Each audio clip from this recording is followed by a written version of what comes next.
के अंदर भाई 10 से 12 कुंटल तो अभी भी लोग डाल ही रहा हूँ आप लोगों को कि इतना वजन आराम से उठा रहा है। किसी भाई का नहीं उठा रहा तो क्लच प्लेट का लोडिंग का काम तो लोडिंग गाड़ी ही करेगी मेरा भाई, पैसेंजर गाड़ी पैसेंजर का काम करेगी। लेकिन आप डबल फायदा उठा जरूर सकते हो कि पैसेंजर गाड़ी में जैसे आपको सब्जी का भाई यही रहेगी, फोकट में आप उलझ जाएंगे। कल को भाई आप बोलोगे कि भाई मैंने आपको सजेशन गलत दे दिया। भाई मैं ये नहीं कहना चाहता।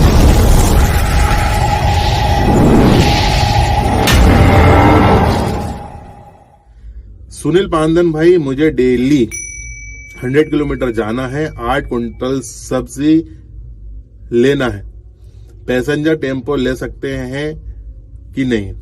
देखो पैसेंजर टेम्पो जो होता है 8 कुंटल वजन का 10 कुंटल भी उठा लेता है वो, लेकिन वह लोडिंग का काम तो लोडिंग गाड़ी ही करेगी मेरा भाई, पैसेंजर गाड़ी पैसेंजर का काम करेगी। लेकिन आप डबल फायदा उठा जरूर सकते हो कि पैसेंजर गाड़ी में जैसे आपको सब्जी का काम है, जब तो आपने सब्जी अनलोड करी, उधर से आप कहें पैसेंजर का अगर मिल जाए आपको तो पैसेंजर बिठा सकते हैं। लेकिन मेरा भाई लोडिंग में भी पैसेंजर आप बिठा सकते हो। कोई बंदा अगर इमरजेंसी में हो तो गाड़ी वाड़ी नहीं होती तो लोडिंग में बैठ के जा सकते हैं। लेकिन मेरी राय तो आपको यही रहेगी कि देखो लोडिंग का अगर आपका ज्यादा काम है तो लोडिंग के हिसाब से लोडिंग गाड़ी आप परचेस कीजिए, क्योंकि लोडिंग में ही ज्यादा आपको बेनिफिट रहेगा। जैसे आपको मान लो 8 कुंटल से ज्यादा सब्जी डालनी है या 10 डालनी है, 12 डालनी है, तो उसमें आपे में नहीं आ पाएगा। ठीक है ना, इस चीज पे थोड़ा सा आप ध्यान दीजिएगा। बाकी आपकी मर्जी, बाकी काम तो दोनों कर देंगे। ठीक है ना भाई, बाकी मेरे तो राय ये है कि लोडिंग गाड़ी ही आप लो, पैसेंजर काम करती, लोडिंग का काम करती है। ठीक है। बेदस इस्मान दाल भाई पूछ रहे हैं, भाई जी महिंद्रा जीतो X16 माइलेज कितना देता है? 25 का एवरेज देगा मेरा भाई महिंद्रा जीतो X16, मतलब आप बोला X716 मतलब 716 जो आता है ना उसका कह रहा हो आप, तो वो एवरेज 25 का ही देगा आपका। ठीक है ना, 25 का ही एवरेज उसका निकल रहा है। अगर एवरेज कम दे रहा है तो उसके भी चेक कराओ इंजेक्टर वगैरह। ठीक। हाय यू ब्लॉग्स भाई के चैनल का नाम है। 3 व्हीलर कार्गो टेम्पो के टोल लगता है क्या? भाई 3 व्हीलर कोई सा भी हो, हमारे इधर तो नहीं लग रहा, एमपी में इधर, बाकी कई जगह पे भाई मोटरसाइकिल का भी टोल लगता है। आप लोगों को शायद पता नहीं है, बड़े बड़े आप दिल्ली हाईवे पे चले जाओ, मोटरसाइकिल का भी टोल आपको देना पड़ेगा। जहां पर ऐसे हाईवे हैं कि आपको 80, 100, 120 की स्पीड पे चलना पड़ता है, वो तो आप शायद वहां के नहीं होंगे तो आपको पता होगा। बाकी हमारे यहाँ एमपी में तो ऐसा कुछ है नहीं कि 3 व्हीलर पे टैक्स लग रहा हो। ठीक है ना, मोटरसाइकिल में भी कोई टैक्स नहीं है टोल टैक्स वाला।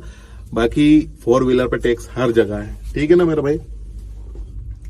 पूछ रहा है भाई सुरमुख सिंह भाई, भाई जी तो चलाने वाला कहता है कि जी तो गाड़ी लोड के लिए अच्छी नहीं है, 7 से 800 kg से ज्यादा नहीं उठाती, मतलब 7 से 8 कुंटल से ज्यादा वजन नहीं उठा पाती। तो जी तो मेरा भाई, ये मेरे पास छोटा जी तो है S611, ये आप लोग देख ही रहे होंगे। तो मैं इसके अंदर भाई 10 से 12 कुंटल तो अभी भी लोग डाल ही रहा हूँ आप लोगों को कि इतना वजन आराम से उठा रहा है।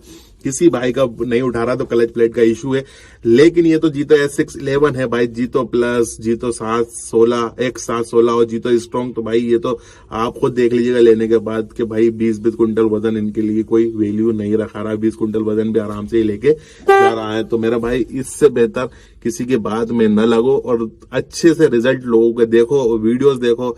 हम जैसे चैनल बहुत से हैं, मेरे जैसे चैनल बहुत से हैं, वो सब आपको बता रहा हूं। मैं तो प्रैक्टिकल करके आप लोगों को बता रहा हूं कि वजन कितना उठा रहा है मेरा जीतो। तो ये बातों में न लगो आप।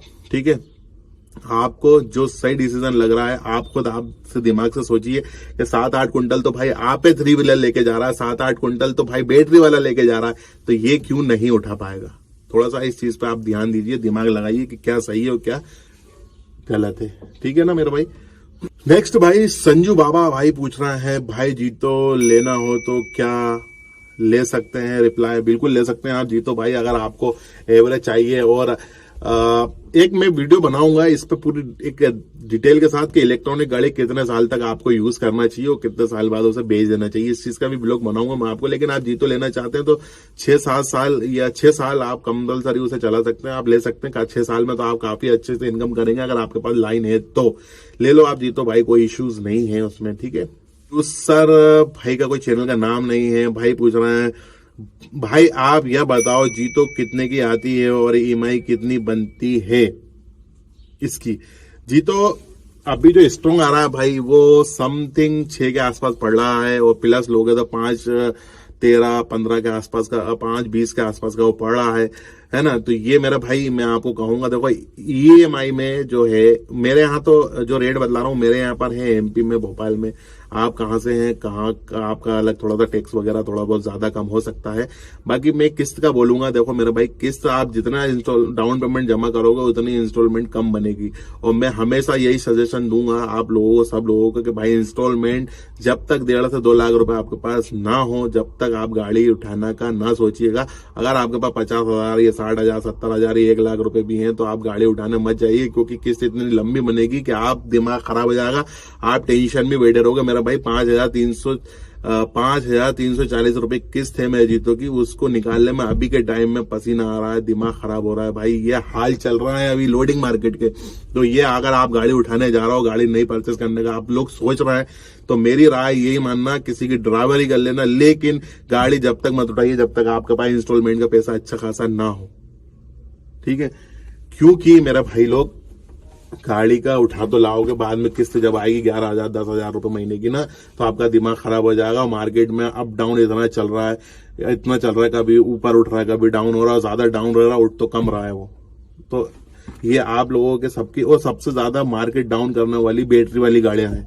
इन्होंने ऐसी तैसी कर दी है भाई, दिमाग खराब कर दिया। अगर आप लोग बैटरी वाली गाड़ी आप चला सकते हो तो ले लो, आपको काफी फायदा मिलेगा उसमें। बस ये है कि 1.5-2 साल बाद उसकी बैटरी मांगने लग जाएगा वो, तो बैटरी डलवा लेना, उस हिसाब से पैसा आप जमा करके रखिएगा। बैटरी वाली गाड़ी चलाने का क्या सही तरीका है ये भी मैं आपको किसी दिन वीडियो में बताऊंगा।